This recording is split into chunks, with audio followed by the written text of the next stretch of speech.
Hello students, कैसे हैं आप लोग। आई होप कि आप बहुत ही अच्छे होंगे। तो आज इस वीडियो हम बात करने वाले हैं एम्स बीएससी पैरामेडिकल 2025 में यदि आप काउंसलिंग प्रोसेस के लिए जाओगे और या आप एडमिशन लेना चाहते हो एम्स पैरामेडिकल के किसी भी कोर्स में, तो कौन कौन से डॉक्यूमेंट्स की आपको रिक्वायर्ड होगी, किस डॉक्यूमेंट्स के बिना आपका एडमिशन नहीं होगा।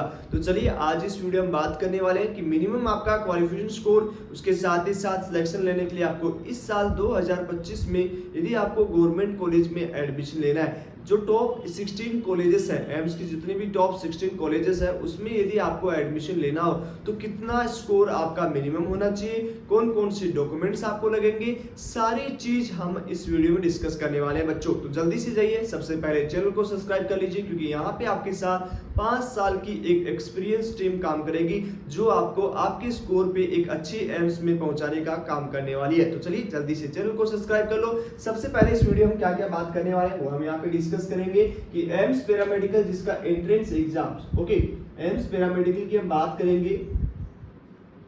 जितने भी स्टूडेंट हैं जो इस एंट्रेंस एग्जाम्स को दिए हैं, जो 2025 में इस एंट्रेंस एग्जाम्स को दिए हो, जिसकी एंट्रेंस एग्जाम्स जो हुई थी वो 13 जुलाई का हुआ था। ओके, 13 जुलाई को ये एंट्रेंस एग्जाम हुआ था, तो रिजल्ट का भी 1 वीक तक वेट करना है। ओके, तो 2025 को ये एंट्रेंस एग्जाम्स हुआ। अब यहाँ पे क्या क्या डॉक्यूमेंट्स आपको तैयार कर लेने हैं, मतलब यदि आपको लग रहा है कि आपका इस साल 2025 में सिलेक्शन होगा, किसका होगा वो तो हम वीडियो में बता देंगे। 2025 में यदि आपको सिलेक्शन लेना है तो डॉक्यूमेंट्स को क्या नीड होगी, 2 टाइम आपको डॉक्यूमेंट्स की नीड होती है at the time of counselling.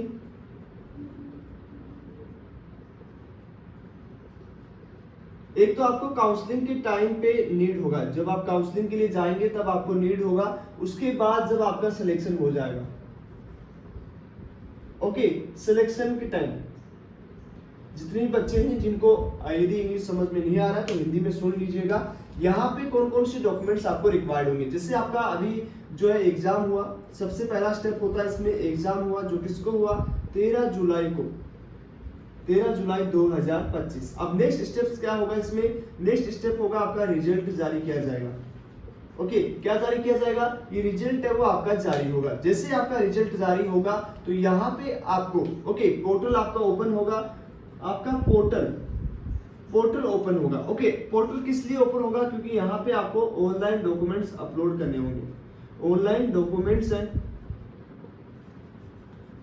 हैं वो अपलोड करने में। कौन कौन से डॉक्यूमेंट्स वो आपके लगने वाले हैं, यदि आप यहाँ पे 2 ही डॉक्यूमेंट्स आपके लगेंगे, 2 ही स्टूडेंट्स के, जो ईडब्ल्यूएस से, उसके साथ ही साथ ओबीसी एनसीएल से, मतलब इन 2 ही कैटेगरी का डॉक्यूमेंट्स लगेगा। वो भी कौन सा डॉक्यूमेंट्स लगेगा, कैटेगरी सर्टिफिकेट।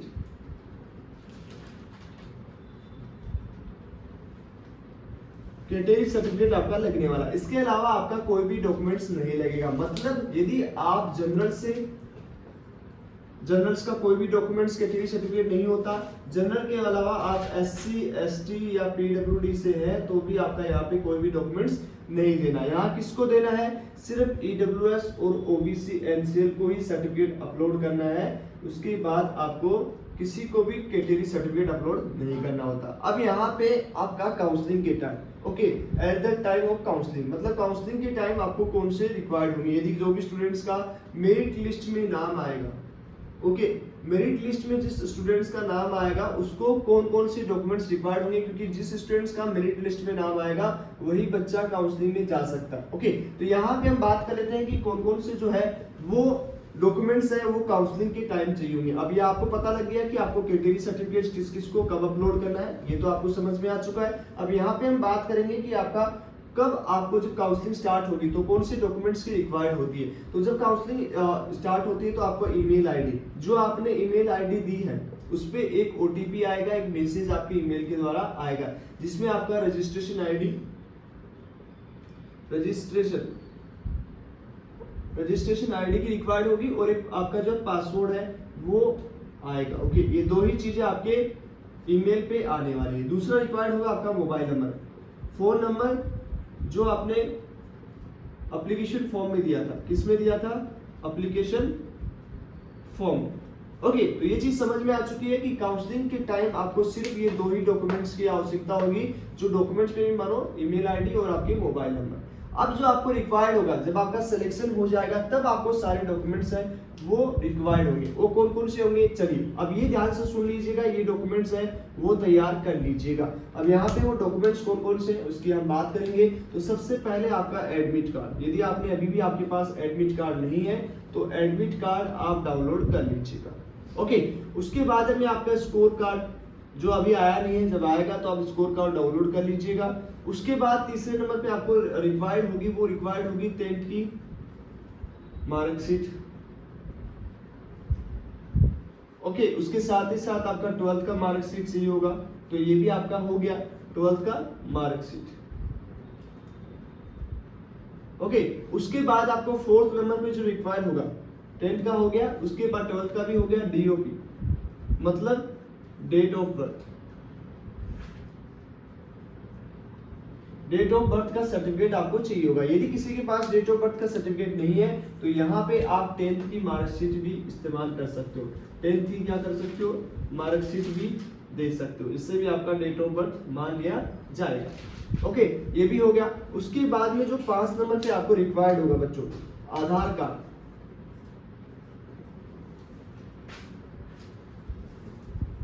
6 नंबर पे जो रिक्वायर्ड होगा वो होगा आपको फोटो, जो आपने एप्लीकेशन फॉर्म पे लगाई है।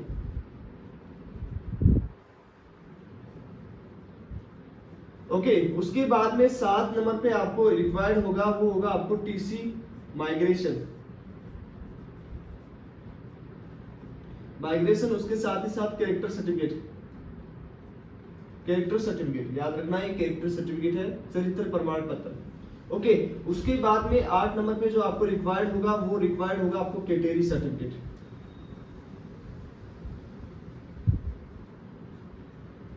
अब ये कैटेगरी सर्टिफिकेट एक वैलिड डेट में होना चाहिए। ओके, उसके साथ ही साथ आपका जो है वो सेंट्रल गवर्नमेंट का होना चाहिए। ये ध्यान रखना है यहाँ पे कि ये सेंट्रल गवर्नमेंट का सर्टिफिकेट होना चाहिए बच्चों, सेंट्रल गवर्नमेंट का।